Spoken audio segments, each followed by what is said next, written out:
She had been walking past his gate for 9 years before she ever rang the bell.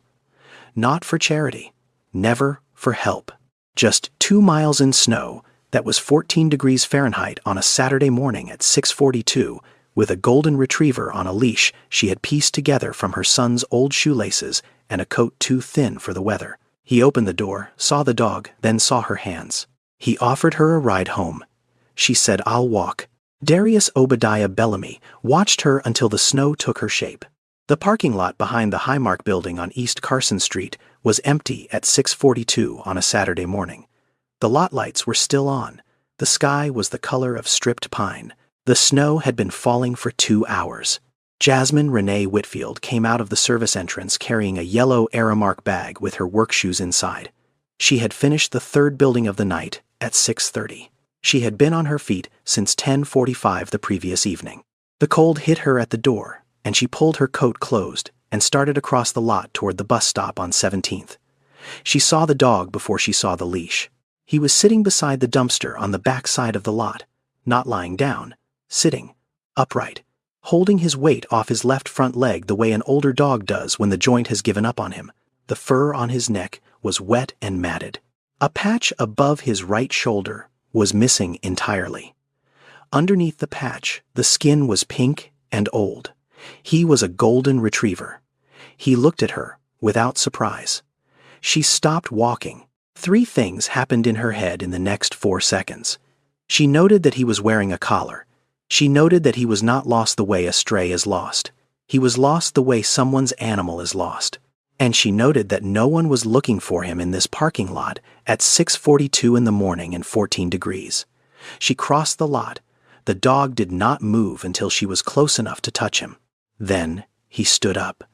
He put weight on the left leg and winced. He waited for her to decide. She knelt. She pulled off her glove. She turned the tag on his collar. "Marlowe, please return to 1247 Squaw Run East. Fox Chapel." There was a phone number under the address. She read it twice. She knew Fox Chapel. Everyone in Pittsburgh knew Fox Chapel. She had cleaned offices for clients who lived there. She had never been inside any of the houses. She turned the tag over. On the back in handwriting that had faded almost all the way out 4 words, "My name is loved." She read them.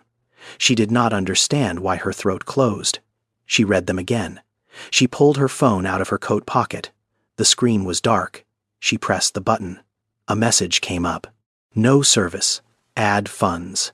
The plan had run out yesterday. She had known it would.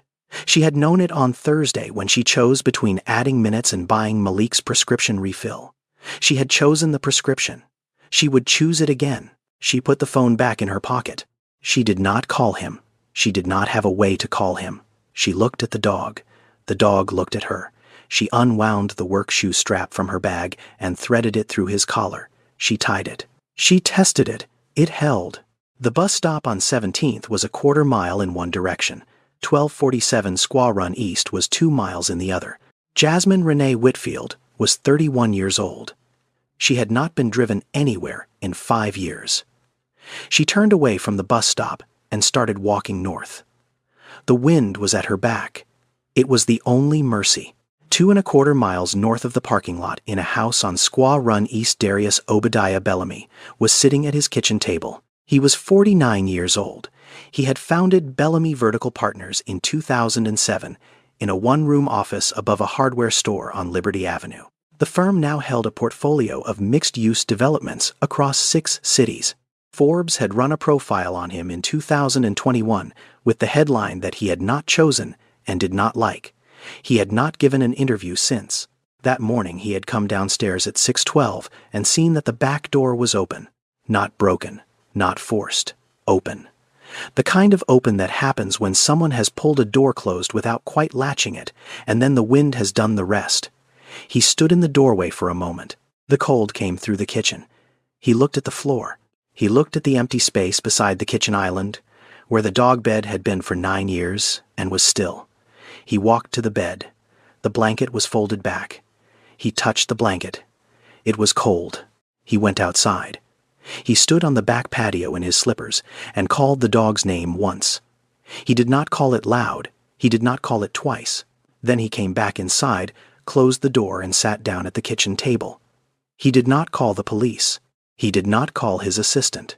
He did not call Winston Reginald Holt, the man who had managed his properties for 22 years and would have been on a flight by lunchtime if Darius had asked. He did not call anyone. He did not move. He sat at the table for 22 minutes. In that 22 minutes, he did not check his phone. He did not get up to make coffee. He did not turn on the kitchen light. He looked at the empty water bowl on the floor beside the refrigerator, the dish that had been refilled every morning since 2016, and he understood something he had been refusing to understand for 14 months. Marlowe had been Imani's dog. Marlowe leaving was not the same as a dog leaving. Imani Sadeh Bellamy had died on November 3rd the year before. Pancreatic cancer. 44 years old. She had picked the dog out of a litter in Greensburg when he was 8 weeks old. She had named him Marlowe because she liked the sound of the word. The dog had been hers in the way that dogs become someone's. He slept on her side of the bed when she was alive, and on her side of the bed when she was not. For 14 months, Darius had not changed anything in the house. The books on her nightstand were still on her nightstand. The coat by the side door still hung where she had left it. The dog still slept on her side of the bed. This morning, for the first time in 14 months, something of hers had left the house. He did not know yet that the dog had been found. He did not know yet that 2 miles south of him a woman had already read the back of the tag and put her phone back in her pocket. He only knew that the dog was gone. He did not weep. He had used up weeping 14 months ago, and it had not come back since. Marlowe was a 9-year-old golden retriever. He was also the last thing in this house that had ever heard Imani laugh. The gate at 1247 Squaw Run East was open when she got there. It was 8:19. She had been walking for 97 minutes. Her left glove had lost a finger somewhere on Beechwood Boulevard, and she had not noticed. Her lips were cracked. The skin under her eyes had turned a color that was not quite blue and not quite gray, and was the color the body turns when it has been outside too long and the heart has decided to ration warmth. She walked up the drive. The drive was long. The drive was lined with hemlocks. The hemlocks were heavy with snow. She climbed the 4 stone steps to the front door. She lifted her hand to knock. The door opened before her knuckles met the wood. Darius Obadiah Bellamy was standing in the doorway in a gray cashmere sweater and dark trousers and house shoes with leather soles. He had a phone in one hand screened down, as if he had been about to dial something and forgotten. He looked at the dog. He looked at her. He looked at the dog again. The dog did not pull toward him. That was the first thing. The dog stood at her left knee with his weight off his bad leg and looked up at Darius the way a dog looks at a person he knows but is not yet ready to be returned to. 4 seconds passed. Then he took 1 step forward, leaned his head against Darius's hand, and stepped back to her knee. She did not understand what she had just witnessed. Neither did he. Darius spoke first. "Where did you find him?" "East Liberty, behind the IGA, on Penn." "That's 2 miles, 2 1/4.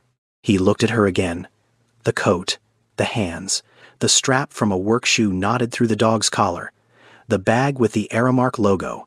He was a man who had built a company on the ability to read a situation in under 30 seconds, and he had read this one before she had finished saying the word quarter. "Come inside. Warm up. I'm all right. Let me drive you home. I'll walk. It's still snowing." "I know." There was a pause. He did not push. He did not say anything about her shoes, which were soaked through. He did not say anything about the temperature, which had not climbed above 16. He did not say anything about the 2 miles she had just walked, or the 2 miles she was about to walk back.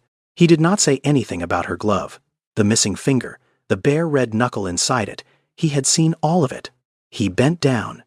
He took the strap off the dog's collar and handed it to her without speaking.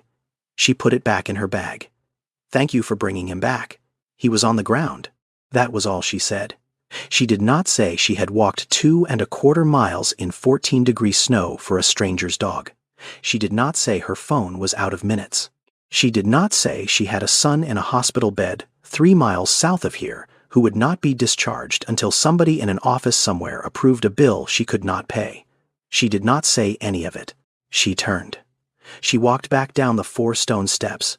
She crossed the gravel of the drive in a straight line, the kind of line a person walks who has decided where her feet are going and has no intention of letting anything change that. The dog watched her from the doorway. The dog did not whine. The dog did not pull at Darius's hand. The dog simply watched. Darius did not close the door. He stood there until she reached the gate. He stood there until she turned south on the public road. He stood there until the snow that was still falling between the hemlocks took the shape of her shoulders and gave it back to the morning as something blurred and walking. He did not yet know her name. He did not yet know where she was going next. He knew only that he had seen someone walk like that once before. Jasmine Renee Whitfield was 31 years old. She had been a single mother for 7 years. She had not slept more than 4 consecutive hours in 11 weeks. She lived in a 1-bedroom apartment on the 3rd floor of a walk-up on Larimer Avenue. The rent was $890. She earned $14.75 an hour cleaning office buildings for a company called Aramark, 6 nights a week, 11 at night to 7 in the morning. 3 buildings. The Highmark building first, then the 1 Oxford Center, then the federal courthouse on Liberty. She had not always cleaned offices. She had started a nursing program at the Community College of Allegheny County when she was 22. 2 years in, she was carrying a 3.8 and was a semester away from her clinical placement. Her preceptor had already told her she would be hired into the pediatric unit at McGee within 6 months of graduation. Then she was pregnant. She did not consider it a mistake. She considered it a calculation that had come out differently than she had planned. She finished the semester she was in. She did not enroll for the next one. The father of the child was a man named Andre Demetrius Booker. He had been 23. He had been charming. He had left Pittsburgh 4 months before Malik was born. He did not pay child support. He did not pay anything. In 2023, he was sentenced to 7 years at SCI Pittsburgh for armed robbery. Jasmine filed a form with the state requesting that her son not be brought to visit him until Malik could make that decision himself. She did not feel triumphant signing it. She felt the way a person feels when she closes a door she should have closed earlier. Her mother, Patricia Louise Whitfield, had died on a Tuesday in August when Jasmine was 19. The cause of death on the certificate was listed as complications of type 2 diabetes. The actual cause was that Patricia had been uninsured for 2 years and had been managing her glucose with what she could afford. She had finally walked into the emergency room at Allegheny General on a Tuesday morning when she could no longer feel her feet. The triage nurse had given her a number. She had sat in the waiting room for 8 hours and 20 minutes before anyone called the number. By the time they called her, her name was already past saving. Jasmine had been in a chair in that same waiting room when it happened. She was the one who had driven her mother there. She was the one who had counted the hours. She had not been inside a hospital voluntarily for the 7 years between her mother's death and the night a 2-year-old Malik went into his first sickle cell crisis. She had no choice that night. She had been making the choice ever since. Malik Anthony Whitfield had been diagnosed with sickle cell disease at 4 months old. Sickle cell disease is a hereditary blood disorder.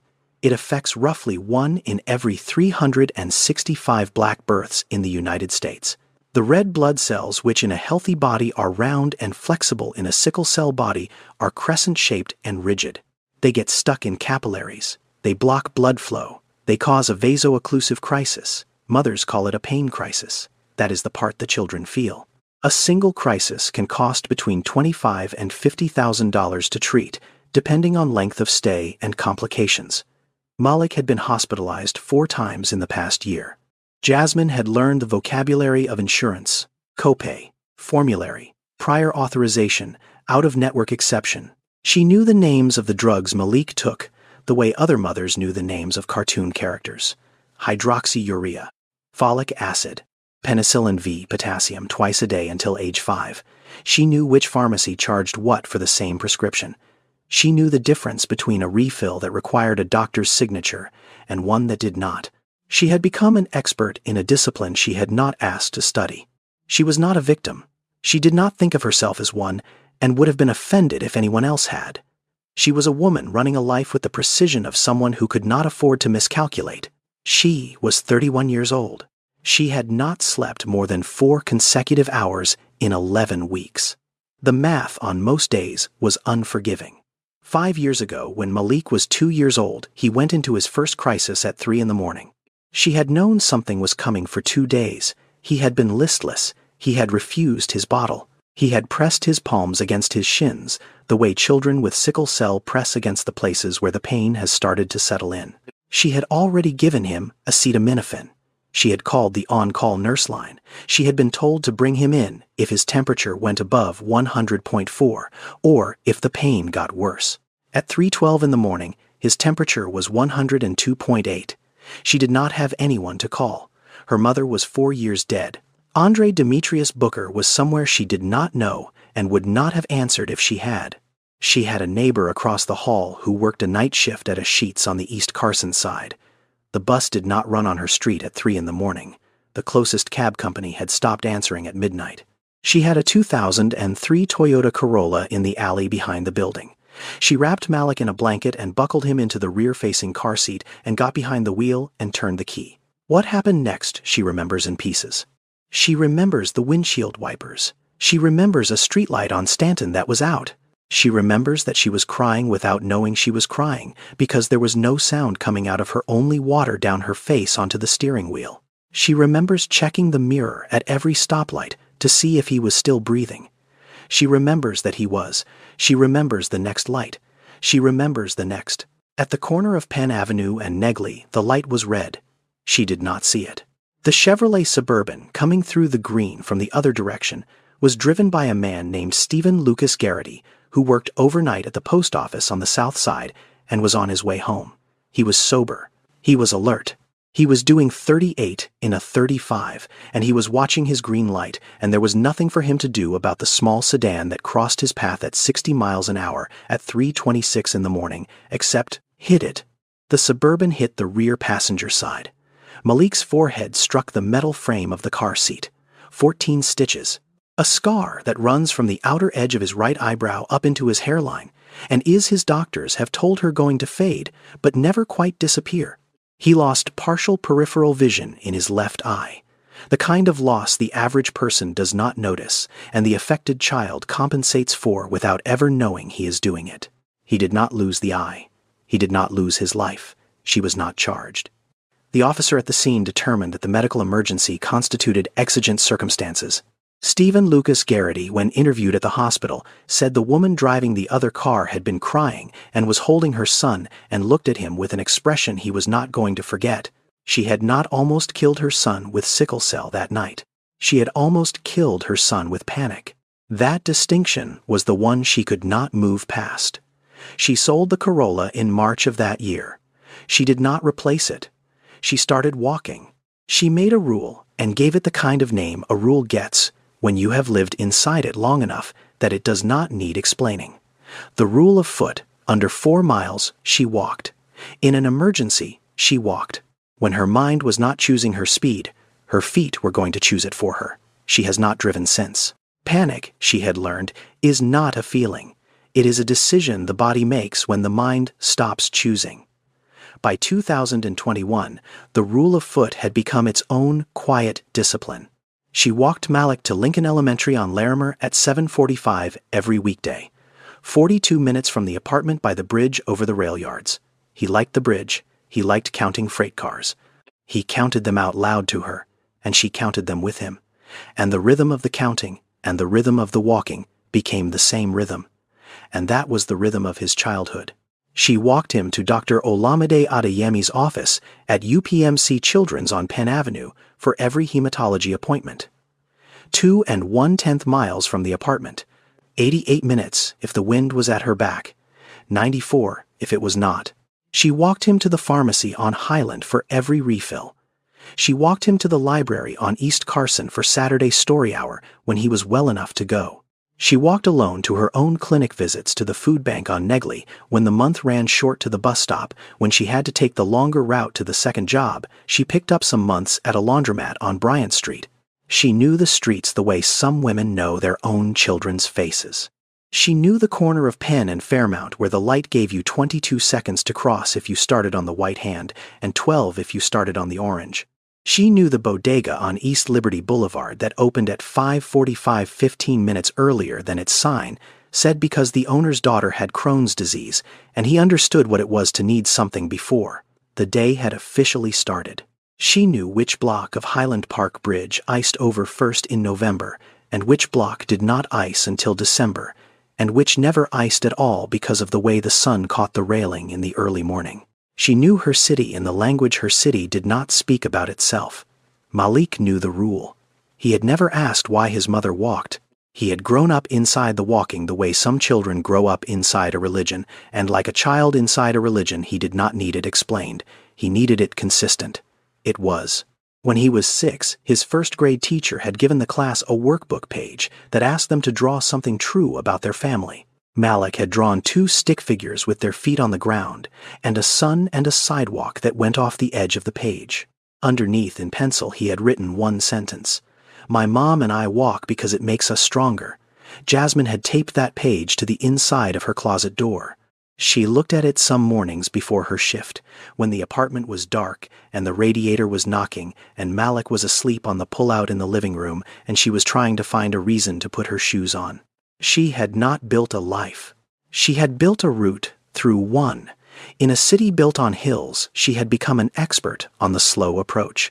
3 miles south of the parking lot where she had found the dog Malik Anthony Whitfield had been in a bed on the 6th floor of UPMC Children's Hospital for 9 days. It was his 4th admission of the year. The room was 12 by 14, pale blue paint, a window that faced east, a pulse oximeter clipped to his left index finger that read 94, a hydroxyurea pill at the bedside table that he would take with apple juice at 9 a.m. and again at 9 p.m. for the rest of his life. A pain chart on the wall by the door 0 to 10 cartoon faces beside each number, the kind of chart pediatric units use because 7-year-olds do not yet have words for what their bodies are doing to them. Malik knew the chart by heart. He knew which cartoon face went with which number. He had stopped pointing to the faces a year ago. He just said the number now. He had been a 4 when she walked in the night before. He was a 3 this morning.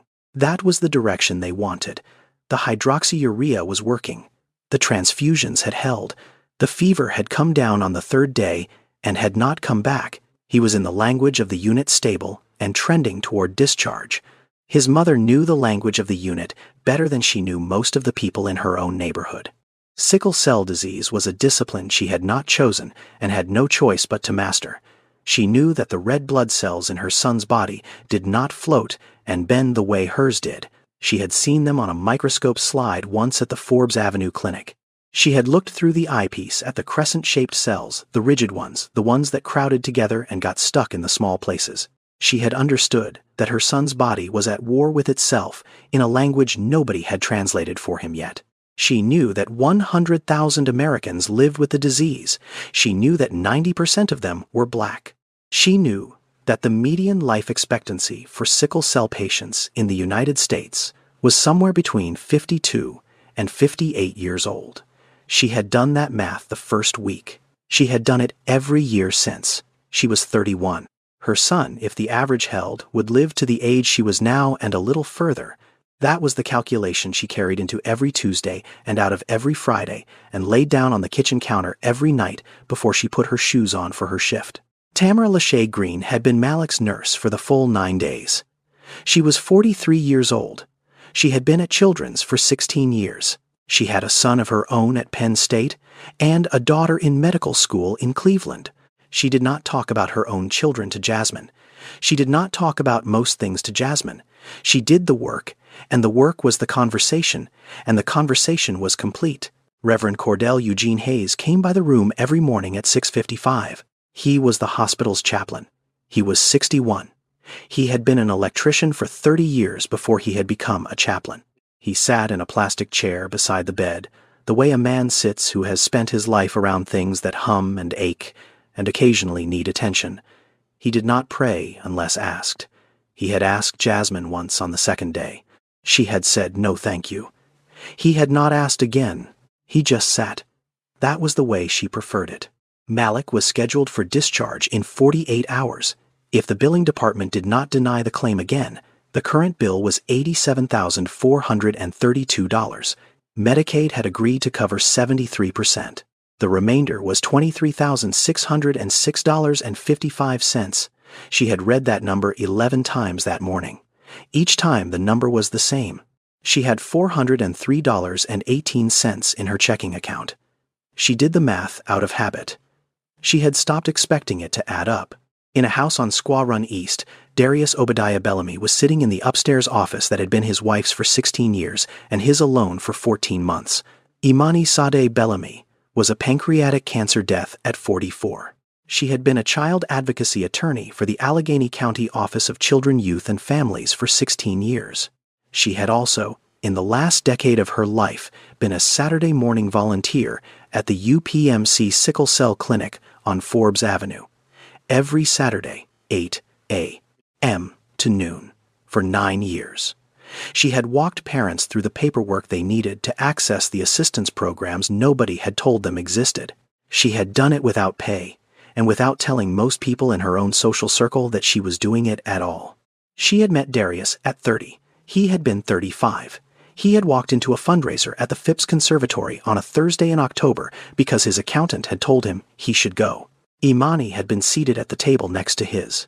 They had spent the evening arguing about a zoning case that had made the news 2 weeks earlier. She had been right. He had told her she was right.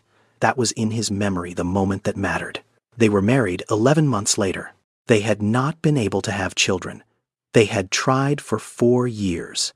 They had stopped trying the year before she joined the Sickle Cell Clinic. The children in the waiting room knew her name within a month of her starting. After that, there was no question of stopping. 6 months before she died, when the cancer had moved into her liver and the third-line treatment had failed, and her oncologist had begun using the word palliative for the first time, she had opened a yellow legal pad and started drafting a foundation. She called it the Imani Project. She had outlined 5 programs: emergency copay assistance, parent support groups, hydroxyurea adherence coaching, school accommodation advocacy, transition to adult care navigation. She had drafted a letter of intent. She had not signed the founding paperwork. She had run out of time. Darius had found the yellow legal pad in her desk drawer. 11 days after the funeral, he had not opened it for a year. He opened it for the first time on the morning the dog had begun to follow him from room to room as if checking on him. She had also kept a journal, a small leather-bound notebook she carried in her work bag. She wrote in it every Saturday night after her shift at the clinic. She described the mothers she met, the fathers, the grandmothers. She did not record names. She recorded what she saw. A mother today told me she sleeps in the chair beside her son's bed because the chair is closer to him than the cot they offer. I did not have an answer for that. The grandmother on the 3rd floor sings to her grandson when his oxygen drops. The same song. Always the same song. I have started waiting in the hall to hear it. The boy with the gap in his front teeth ran to me today like I was someone he knew. I did not correct him. I do not think he was wrong. 11 weeks before she died, she wrote an entry that started the same way and did not end the same way. There is a mother who walks past the clinic on Saturdays. She has a boy about 6. He has the disease. She never comes in. She always walks past. I want to find her name. The sentence stopped there. Just like that. She did not write anything else that night. 3 nights later, she was admitted to the emergency room with a fever she could not get down. She never came home. The journal sat on Darius's desk in the upstairs office. The unfinished sentence had been sitting there for 14 months. Back to that morning, back to the gate, back to the moment after she walked away. Darius stood in the doorway with the dog at his feet and watched her get smaller against the white of the road. He could have closed the door. He should have closed the door. He did not close the door. He stood there for 40 seconds and he did not know yet what he was deciding. He only knew that something he had been carrying for 14 months had started to move. The thing was the way she walked. Not the way some women walk when they are trying to seem strong. Not the way some women walk when they are angry. Not the way some women walk when they are afraid. She walked the way a person walks, who has decided that her feet are the only part of her life she still controls, and is going to hold that control no matter what the weather does to her. He knew that walk. He had seen it for 96 days. In the last 3 months of her life, Imani Sade Bellamy had walked to every single one of her chemotherapy sessions at UPMC Shadyside, 1.8 miles from the house, down Squaw Run East, across the bridge, through the neighborhood she had grown up in, into the cancer center on Center Avenue. She had carried her own bag. She had refused the car. She had refused him. She had refused the friend offering her a ride. He had asked her once why. She had said, "If I let them drive me, I let it have me." He had not understood her at the time. He had thought it was pride. He had thought it was a control mechanism. He had thought it was something they would talk through eventually. They had not talked through it. She had run out of time. She had been right. He had been wrong. He understood her now in the doorway of a house she had not lived in for 14 months, watching another woman walk away in 14-degree snow. Jasmine walked the way Imani had walked. Same rhythm. Same way of carrying her shoulders slightly forward, slightly down, the way you carry shoulders when you have decided not to let the cold get into your spine. Same refusal to look back. Same way of placing one foot in front of the other, as if each foot was the only thing she could be certain of. He did not know her. He did not know her name. He did not know what she was walking away from or what she was walking toward. He only knew now that he had seen that walk somewhere before. He walked back into the house. He picked up the key to the Range Rover from the bowl on the side table. He did not call Winston Reginald Holt. He did not call his assistant. He did not write a note. He pulled on a coat and went out through the garage. He started the car. He drove out the gate. He found her at the end of the second block on the public road that ran south toward the city. He dropped the headlights to low beam. He held the car at the speed she was walking. He was not going to stop her. He was not going to offer again. He was going to see where her walk ended.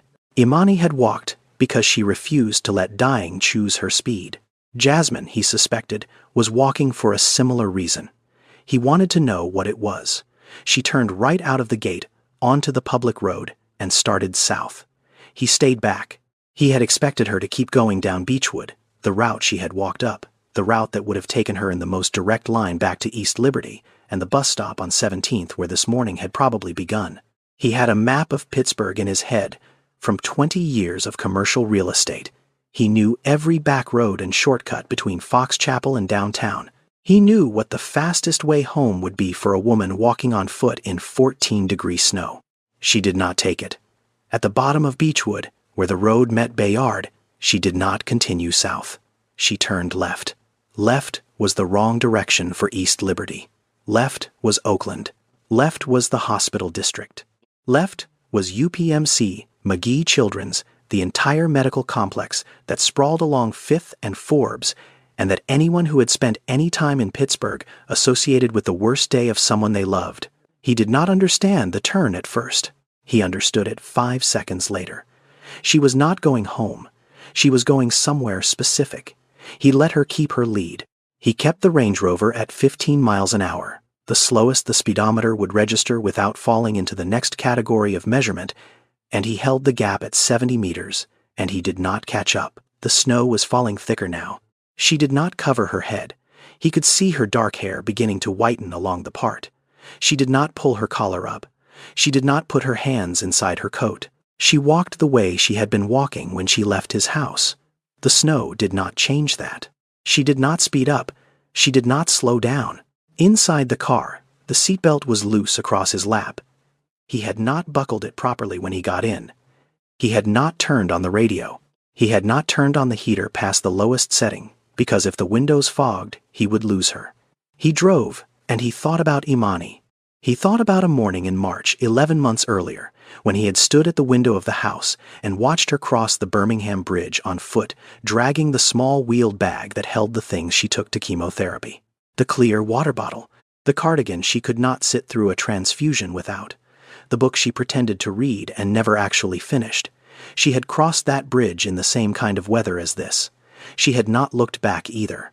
He had not followed her then. He had not understood that following might have been allowed. He understood it now, in a way that he did not think had words yet.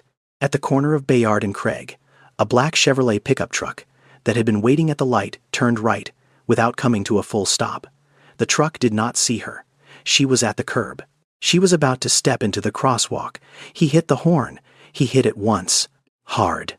The pickup driver braked. Jasmine stopped. She did not jump. She did not flinch. She simply stopped, and the truck slid 2 feet past where she would have been and corrected and continued through the turn. She turned her head toward the sound. She saw the Range Rover. For a moment she did not register what she was looking at. Then she did. The dark windshield. The man inside it. The man she had handed a dog to 90 minutes ago. She looked at him for less than 2 seconds.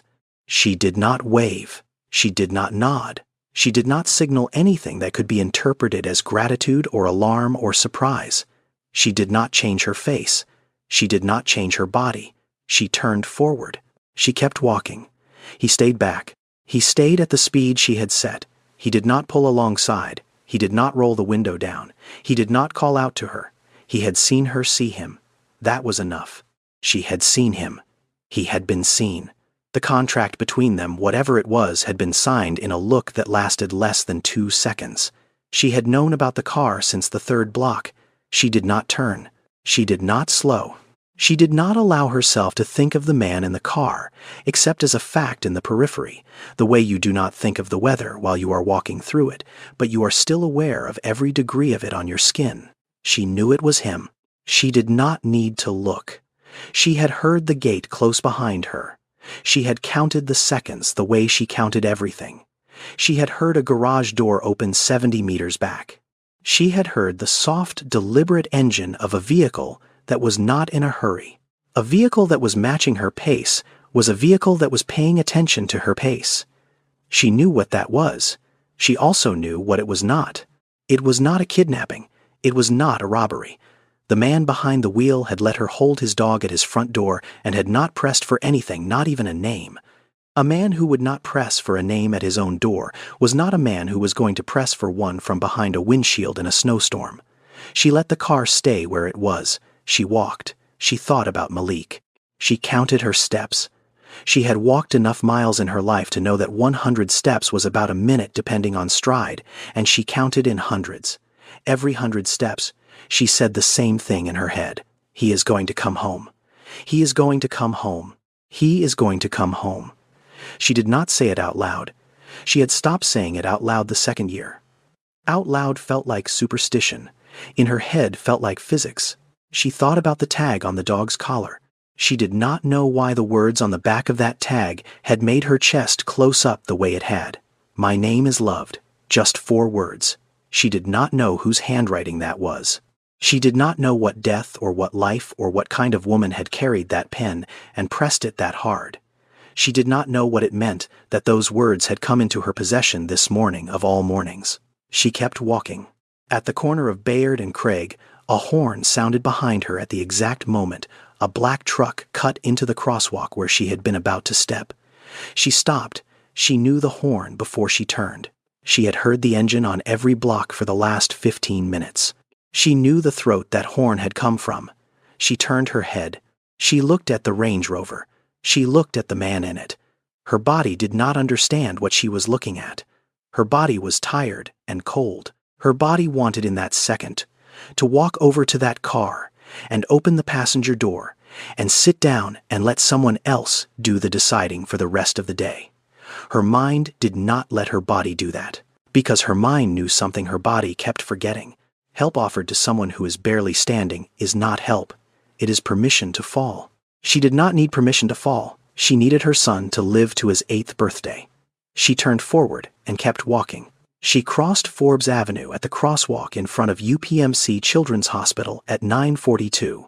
The Range Rover stopped at the curb on the other side. He did not get out. He turned the engine off and put his hands on the steering wheel and stayed where he was. She walked through the revolving door into the lobby. The snow on her coat began to melt the moment she crossed the threshold. The shoulders darkened. The hem dripped. A small puddle gathered around her boots. The lobby was warm in the way hospital lobbies are warm, too warm, slightly stale, designed to take the weather off people before they had to make any other decisions. The receptionist at the visitor desk looked up. She had been on shift for the better part of 9 days. She knew Jasmine the way the doorman of a long-occupied building knows the tenants. Without speaking, without performance, without needing to verify, she nodded. Jasmine nodded back. She walked to the elevators. She pressed 6. She got off on 6. She turned right. She walked past the nurse's station and the playroom with the painted clouds on the ceiling and the supply closet she had once leaned against for 9 minutes the year before when she could not let herself cry in the hallway. Room 612. She pushed the door open quietly. Malik was awake. He was sitting up against 2 pillows. His IV line was running. The pulse oximeter on his finger was still reading 94. The cartoon faces on the chart said he was a 3 this morning, the same as he had been when she left at midnight. He looked at her, and his whole face changed. "Mama, you came." "I always come." She crossed the room in 3 steps and sat down on the edge of the bed. She kissed the top of his head. She did not say anything about the dog. She did not say anything about the walk. She did not say anything about the man in the Range Rover sitting at a curb across the street. She took his hand. Tamara Lachey Green came in 2 minutes later with the Morning Vitals cart. She did not say good morning.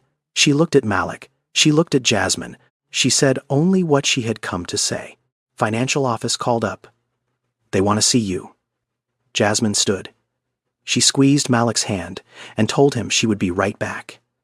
He nodded the way he nodded at everything she said. She walked down to the 2nd floor. The financial counseling office was at the end of a hallway lit too bright for what people came there to be told. The woman behind the desk had a nameplate that read Diane Patrice Hollis. She had a folder open. She looked up and smiled the small professional smile of a person who had practiced delivering both kinds of news. "The bill," she said, "has been paid in full." Jasmine sat down. She did not say anything. By whom? Anonymous donor. Anonymous from where? The woman behind the desk looked at her folder. She looked back at Jasmine. "That is all I am authorized to tell you." Jasmine looked at the folder. She looked at the woman's face. She looked at the small embossed seal of the hospital on the letterhead. She did not cry. She did not thank her. She did not ask the question a second time. She stood up. She walked out. She took the stairs back to the 6th floor because the elevator would have given her time to think. She returned to room 612. She sat down next to her son. She did not tell him. $23,606.55 paid. By someone who did not want her to know who they were. Jasmine did not believe in luck. Jasmine believed in receipts.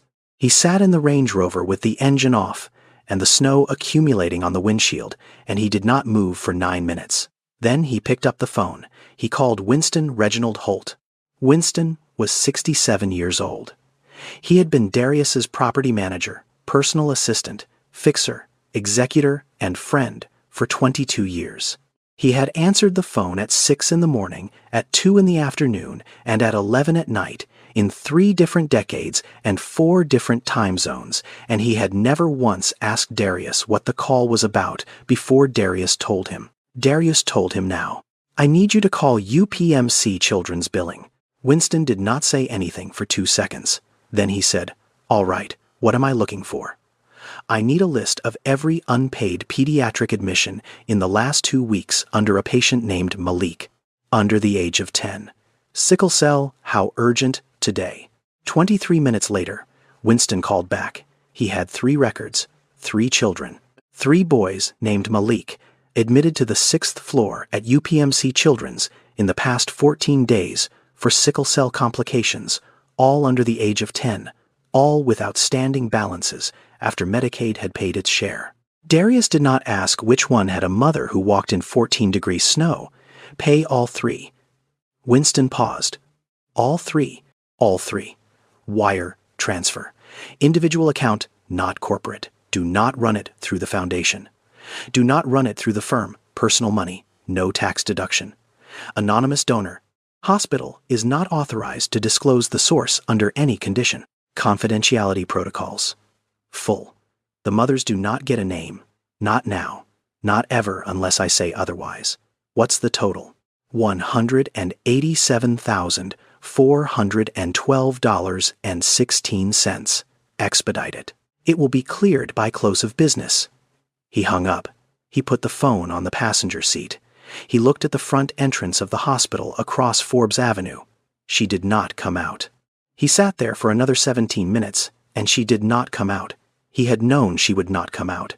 A woman who had walked 2 miles in 14-degree snow to return a stranger's dog was not going to leave her son's bedside before discharge. She would sleep in the chair beside him. She had probably been sleeping in that chair for 9 nights already, and would sleep in it for 2 more. He could have stayed. He could have walked across the street and asked the desk for the room number and gone up and stood in the doorway and explained himself. He did not do that. She had not asked him to. She had not asked him for anything. He started the car. He turned the wipers on. He pulled away from the curb and drove back through Oakland and Shadyside and along the river road to Fox Chapel in a silence that he had been carrying in that car for 14 months, and that for the first time in those 14 months was not the only silence in his life. He pulled into the garage at 12:41. The dog met him at the door. He had been alone in the house for 3 hours. He had not destroyed anything. He had not soiled the rug. He had waited at the door with the patience of an animal who had been raised by a woman who had treated him like a person and was now living with a man who was learning 14 months late to do the same. Darius bent down and put both of his hands on the dog's head. The dog leaned into him with his full weight. That night, Marlowe slept where he had always slept. On the pillow on Imani's side of the bed, Darius slept on his own side. For the first time since the 3rd of November, the year before, the house did not feel completely empty. He had paid for 3 children to be returned to their mothers. He still did not know which one was hers. He had preferred it that way. 3 weeks passed. Malik was discharged on a Tuesday morning in February with 2 prescriptions, a follow-up appointment in 11 days, and a discharge summary on a clipboard that Jasmine signed without reading because she had read the previous 10, knew the language by heart. They went home. Larimer Avenue, 3rd floor. The radiator still knocked. The window in the bedroom still leaked, cold at the seam. She made him scrambled eggs and toast cut into 4 triangles. She watched him eat. She did not tell him about the bill that had been paid or the man who had paid it. She went back to work that night. Aramark. 3 buildings. 11 to 7. 6 nights a week. She had not forgotten. She started asking questions on the 4th day. She went to the financial counseling office. Diane Patrice Hollis was on a different shift. The woman at the desk that morning had a different name and the same answer. The donor is anonymous. We are not authorized. She went to the patient advocacy office. They were not authorized. She went to the hospital administration office on the 3rd floor. A woman with a polite voice told her the gift had been made under full donor confidentiality. Disclosure would be a violation of the agreement. Was she sure she wanted to pursue this through formal channels? Jasmine said she was not sure she wanted to pursue anything through any channel. She just wanted to know. The woman with the polite face said she was sorry. On the 7th day, she went to the chaplain's office on the 5th floor. Reverend Cordell Eugene Hayes was at his desk. He had a cup of decaffeinated coffee in front of him that had gone cold the way coffee in chaplains' offices goes cold. She sat in the chair across from him. She did not ask the question. She had not yet figured out how to phrase it. He looked at her over the rim of his glasses. He did not ask her why she had come. He said, "Have you returned the dog?" The room went quiet. She did not answer him. She stood up. She thanked him for his time. She walked out of his office and down the stairs and through the lobby and across Forbes Avenue. She did not stop walking until she had cleared the hospital block. Even then, she did not stop. Her feet had been making the decision for her. The chaplain knew about the dog. The chaplain was not someone who would have known about a dog unless somebody had told him. The somebody who had told him had not been her. She got on no bus. She made no call. She walked north, 2 miles, same route, through Oakland, across the bridges, up the long climb to Fox Chapel. Snow on the ground in patches now, but not falling. Sun out for the first time in 11 days. She arrived at 1247 Squaw Run East at 3:20 in the afternoon. She walked up the 4 stone steps and rang the bell. He opened the door himself. He had been doing his own door for 30 years. He was not going to stop now. "You paid for my son. I paid for 3 boys. I do not know which one was yours." She did not say thank you. Why? Because of my wife. That was the first time she had heard the word from him. He did not elaborate. She did not ask him to. She nodded one time. She turned around. She walked back down the 4 stone steps. She did not leave. She sat down on the second to lowest step. She put her hands in her coat pockets. She stayed there. She did not knock on the door. She did not call out. She did not turn to look at the house behind her. She sat there for 40 minutes. He did not come out and call her in. He did not bring her a coat. He did not knock to indicate that he had noticed. He let her sit. That was the thing he understood, that nobody else in her life seemed to understand. She did not want to be invited. She wanted to be allowed. At minute 41, she stood up. He opened the door before she had turned around. She walked in. She had not been invited. She had not been refused. She had simply been allowed. He led her to the kitchen. She did not take her coat off. She sat at the long oak table the way she sat in places that were not hers. Shoulders forward, elbows close to the body, hands folded into her lap. He went to the upstairs office and came back with the leather-bound notebook. He put it on the table between them. He did not say what it was. He opened it. He turned the pages slowly until he reached the last one with writing on it. He turned it so she could read. She leaned forward. The handwriting was small. The handwriting belonged to a woman whose hand had been tired by the time she made the words. The handwriting belonged to a woman she did not know.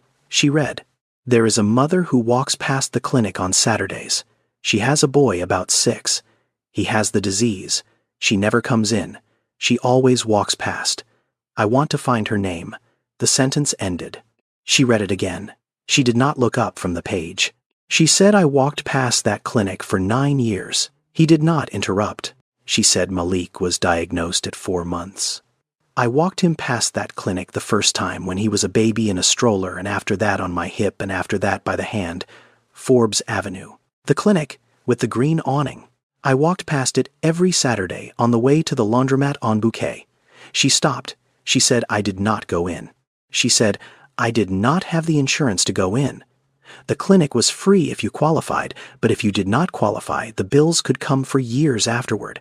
I was not going to take on a bill I could not pay. So I walked past. I looked at the green awning. I said a small thank you in my head for the people inside doing the work for the children whose parents could fill out the forms. Then I walked on." She paused. She said, "I never went in. Not once. Not in 9 years." Darius said nothing. She said, "I did not know there was a woman watching me from inside that clinic. She did not know what to do with her hands." He said her name was Imani Sadeh Bellamy. He said she wanted to know your name. The kitchen was quiet in the way. Only kitchens get quiet when a woman who has been dead for 14 months has just been introduced to the woman she had been looking for. Jasmine sat very still. She looked at the page. She looked at the dash. She looked at the place where Imani's pen had stopped on a Saturday night 11 weeks before her death, in the middle of trying to give a name to a woman she had only ever seen from behind. Jasmine took the pen from the side of the journal. She did not ask permission. She did not look up at Darius. She put the tip of the pen on the page beside the dash. She said her name out loud first. "My name is Jasmine Renee Whitfield." Then she wrote it. In her own handwriting, in the small, empty space, after the dash, she wrote her own name into the page. Jasmine Renee Whitfield. She set the pen down. The sentence read now, "There is a mother who walks past the clinic on Saturdays. She has a boy, about 6. He has the disease. She never comes in. She always walks past. I want to find her name, Jasmine Renee Whitfield." The sentence was finished. It had been waiting 14 months to be finished. Darius closed his hand around the edge of the table because he did not yet have anywhere else to put it.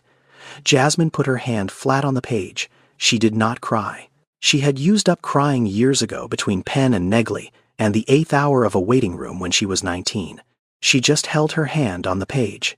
2 women who had never met had now met. One was alive. One was not. The journal could close. 6 months after the journal closed, the Imani Project opened its doors. The office was on Forbes Avenue, 3 doors down from the sickle cell clinic with the green awning. Same block, same side of the street. Same Saturday morning light coming through the front windows at an angle that Imani would have recognized. Darius signed the founding paperwork as executor of Imani's estate. The yellow legal pad she had drafted the plan on was framed and mounted in the front hallway of the office. Her handwriting, her 5 programs, her name on the glass above the door. The 5 programs were these: emergency copay assistance for families whose insurance did not cover the full cost of a crisis admission. Parent support groups run by parents who had already navigated the system and could walk new families through it without the language of a pamphlet. Hydroxyurea adherence coaching, because the drug that kept the crises from coming was a drug that had to be taken every single day, and every single day was a long time when you were 7. School accommodation advocacy for children whose absences and pain episodes were being treated as behavioral problems by districts that did not understand the disease. And transition to adult care navigation, because sickle cell patients who turned 18 did not stop having sickle cell. They simply lost the pediatric team that had been keeping them alive. These were not ideas Imani had invented. These were programs that already existed in scattered form across organizations like the Sickle Cell Disease Association of America. What she had done on that yellow legal pad was gather them into one place and fund them properly. What she had not done was live long enough to see them built. Darius had offered Jasmine the position of executive director on a Thursday evening in March. She had said no. She had said no because the salary was 4 times what she made at Aramark, and she did not believe in being paid 4 times what she was worth for doing something she had not earned. He had not argued with her. He had sat across from her at the kitchen table in the Fox Chapel house and opened a folder. He had shown her the numbers. 100,000 Americans living with sickle cell disease, 90% of them black. Average out-of-pocket cost for a family managing a child with the disease, $44,000 a year. Medical bankruptcy rate among those families, 38%. He had shown her data from the Sickle Cell Disease Association and from the National Institutes of Health and from a health economics study published in the American Journal of Hematology. He did not ask her to feel anything about the numbers. He asked her to read them. She read them for 2 hours. At the end of the second hour, she said yes. She did not say yes because she was grateful. She said yes because the numbers were the same numbers she had been living inside for 7 years, and she had never once seen them written down by someone who intended to do something about them. She gave her 2-week notice to Aramark on a Friday. She started at the Imani Project on a Monday. She did not move to Fox Chapel. She did not move into the house on Squaw Run East. She stayed in the apartment on Larimer Avenue. She paid her own rent. She walked to work. Malik Anthony Whitfield turned 8 that May. He blew out the candles on a cake his mother had made in their kitchen on Larimer Avenue. The cake had 8 candles and blue frosting, and a drawing of a freight car on the top because he still liked counting them from the Highland Park Bridge. He did not yet know. His mother had become someone whose name was now printed on the side of a building on Forbes Avenue. He did not need to know yet. He needed to be 8. On a Saturday morning in October, Jasmine Renee Whitfield left her apartment on Larimer Avenue and started walking south, same route she had walked for 9 years, down the hill, across the bridge, past the bodega on East Liberty Boulevard that opened at 5:45, through Oakland, along Forbes Avenue, past the clinic with the green awning. She did not walk past it anymore. She walked into the building 3 doors down. The air was cold. The sky was white. Snow had started falling an hour before she left the apartment. Not heavy. Not yet. Just the kind of snow that Pittsburgh sends as a warning before it sends the rest. She walked the way she had always walked. Same rhythm. Same shoulders. Same refusal to let the weather choose her speed. At 70 meters behind her, a dark Range Rover moved at the speed of a woman walking. She knew. She had known since the second block. She had heard the gate, close on Squaw Run East. She had heard the engine. She had felt the car behind her the way you feel a hand near your back that has not yet touched you. He knew she knew. They had been doing this for 3 months now. Not every Saturday. Not on a schedule. Just sometimes. He would follow. She would walk. Neither of them spoke about it. Neither of them needed to. She did not turn around. Not because of pride. Not because of the rule of foot. Not because she was afraid of what turning around would mean. She did not turn around because she did not need to. The green awning passed on her left. 3 doors later, the office. The name on the glass. The Imani Project. She stopped at the door. Behind her, the Range Rover pulled to the curb across the street. The engine went quiet. The driver's door opened and closed. She heard his footsteps on the pavement. She heard them stop.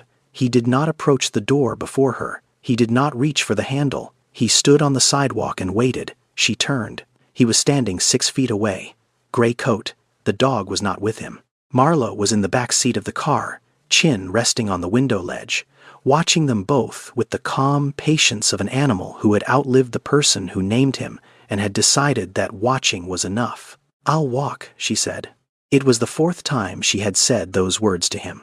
The first time had been a refusal. The second time had been a boundary. The third time had been a habit. The 4th time was an invitation. "Then I'll walk with you," he said. They walked in. The door closed. The snow kept falling. The city did not notice. Marlo lived 3 more years. He died on a Tuesday morning in November at the age of 12.